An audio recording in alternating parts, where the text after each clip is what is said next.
Nou as ek so praat van die pad van liefde wat 'n amazing pad is, dan wil ek dit net verduidelik, want party dink, dis net soentjies en drukkies en ek weet nie wat almal dink nie, maar hulle het dalk 'n verkeerde persepsie.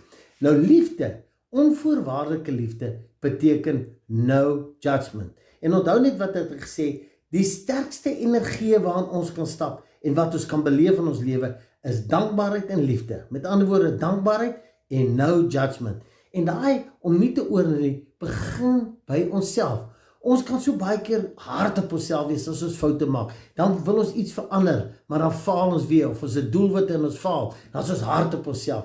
En dit is waar ons moet kom op 'n plek om sê, nee, moet dit nie sien as mislukkings of foute nie, sien dit as 'n leerskool. Die enigste mislukking wat daar in die lewe is, as ek nie weer probeer nie, as ek nie weer opstaan nie, dis 'n mislukking.